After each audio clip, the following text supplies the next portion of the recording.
Hello everyone. Chapter exploring forces, बलों को जाने या बलों के बारे में या बलों को खोजें। इस चैप्टर के हम इंटैक्स के क्वेश्चन आंसर भी कर चुके हैं जो पेज नंबर से है, और उसके साथ ही एक्सरसाइज के क्वेश्चन भी हम कर चुके हैं, कंप्लीट एक्सरसाइज और चैप्टर का एक्सप्लेनेशन भी। अब यहाँ पर हमारी एक एक्टिविटी दी हुई है, तो आज हम एक्टिविटी जो 5.8 है, ठीक है, उसके अंदर यहाँ पे चैप्टर के बीच में जो पेज नंबर 71 से इस एक्टिविटी का जो सॉल्यूशन करेंगे। उसके बाद हमारा चैप्टर पूरी तरह से कंप्लीट हो चुका है विद एक्टिविटी भी, ठीक है।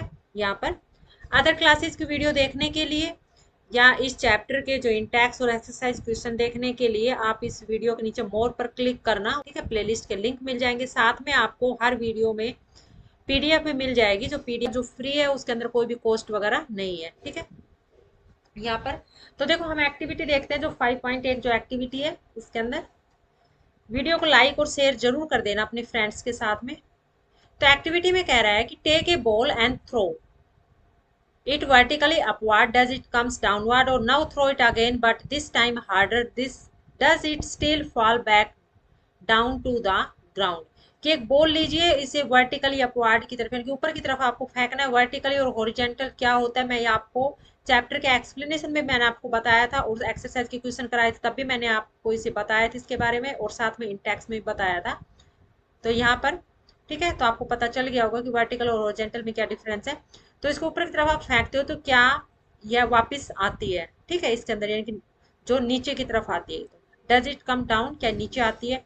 नाउ थ्रो इट अगेन, अब आप इसे दोबारा फेंके, बट दिस टाइम हार्डर, लेकिन इस बार ये कठिन होगा। Does it still fall back down to the ground, क्या इस बार भी ये दो तुरंत जो ग्राउंड के अंदर नीचे गिरती है क्या। तो थिंक अबाउट डिफरेंट सिचुएशन, यानी कि डिफरेंट जो सिचुएशन है इसके बारे में सोचे, ठीक है। दोनों सिचुएशन में you around you where any object throw up it any direction finally fall and comes back to the ground and floor, कि कोई भी ऑब्जेक्ट है हम कहीं भी जो फेंकते हैं, ठीक है, ऊपर की तरफ तो नीचे की तरफ ही आता है, ठीक है। किसी भी डायरेक्शन में आप फेंको तो नीचे की तरफ ही गिरता है, नीचे की तरफ ही फ्लोर हो या ग्राउंड हो वहीं पर आकर जो गिरता है। तो हमें इस सिचुएशन में हम बताएंगे कि क्यों गिरता है और क्या इसका जो रीजन है, और इसके साथ ही हम ये भी इसमें हमें सॉल्यूशन में ये भी बताना है कि क्यों जो हार्ड है और कौन सा जो फोर्स है इसके अंदर जो अप्लाई हो रहा है, ठीक है। तो हम यहाँ पे सॉल्यूशन में लिखेंगे throwing a ball upward, when we throw a ball upward it will come back down to the ground, ठीक है। इनके ऊपर की तरफ जब फेंकते हैं बॉल को तो ग्राउंड में आके जब वो गिरती है, कि थ्रोइंग ए बॉल अपवर्ड ऊपर की तरफ फेंकेंगे तो when we throw a ball upward it will come back down to the ground, कि वापस ये क्या आएगी ग्राउंड में आएगी, यानी कि जमीन पर ये गिरेगी। थ्रोइंग इट हार्डर, यानी कि कठिन क्यों है। Even if we throw the ball harder it will still fall back down. Throwing it harder simply gives it greater initial upward velocity, allowing it to reach a higher point before gravity eventually overcomes that upward momentum and pull it back down. कि इसके अंदर जब हम फेंकते हैं ball को तो ये हार्ड होगा, क्योंकि फिर से क्या है वापस ही नीचे आके गिरती है।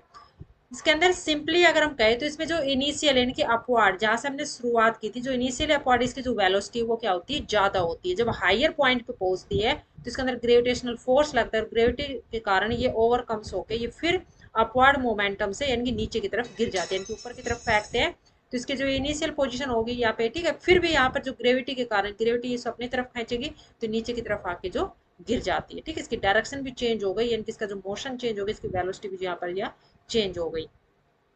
अब डिफरेंट सिचुएशन इसमें पूछा था कि क्या जो डिफरेंस है, तो डिफरेंट सिचुएशन यानी कि सभी स्थिति के अंदर क्या डिफरेंस है, कि many object around as demonstrate this principle of gravity, जो भी ऑब्जेक्ट है हमारे चारों तरफ इसके अंदर वो डिमोन्स्ट्रेट किए गए, तो ये प्रिंसिपल ऑफ ग्रेविटी, ठीक है, प्रिंसिपल ऑफ ग्रेविटी इसके ऊपर जो लागू होता है। के थ्रो ए पॉइंट फर्स्ट, के throw stone whether we throw a stone straight up or horizontally, it will always follow a curved path and eventually land on the ground due to gravity. Second point, a dropped mango, एक mango अगर गिरता है नीचे तो a mango falling from a tree illustrates the same principles, gravity pull it towards the earth. Third point, rain drops यानी कि बारिश की बूंदे, तो rain drop falls from the clouds the ground due to the earth gravitational पुल।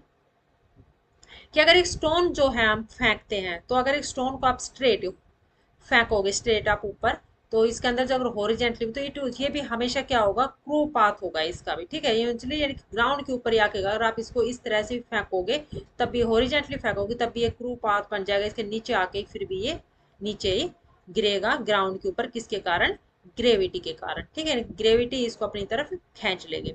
दूसरा, अगर एक tree के ऊपर, कोई ट्री है और इस ट्री के ऊपर अगर मैंगो है, ठीक है, कोई भी अदर फ्रूट भी है, तो इसमें बता रखा है कि जो मैंगो है वो भी अगर गिरेगा, तो इसके अंदर नीचे की तरफ जो ट्री से, तो वो भी ग्रेविटी के कारण कहाँ पे आके गिरेगा, जमीन पे गिरेगा। तो यहाँ पर भी जो प्रिंसिपल ऑफ ग्रेविटी लागू होता है।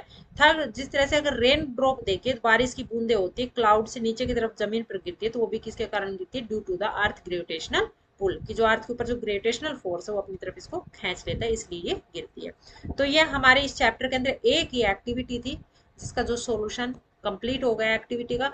चैप्टर हमारा फुल कंप्लीट है, इंटेक्स भी हो गए हैं, एक्सरसाइज की क्वेश्चन आंसर भी हो गए। आज हमने जो एक्टिविटी बची थी ये भी इसकी कंप्लीट हो गई है। चैप्टर का एक्सप्लेनेशन भी हम पहले से कर चुके हैं, बहुत ही इजी सा चैप्टर है। क्वेश्चन भी मैंने आपको यहाँ पे चैप्टर में बीच में बता दिए थे, कहाँ पे 1 मार्क्स के बनते हैं और कहाँ पे 3 मार्क्स के, कौन सा क्वेश्चन जो इम्पोर्टेंट है। तो वीडियो आपको पसंद आई तो प्लीज लाइक और शेयर जरूर करना। Thanks for watching this video.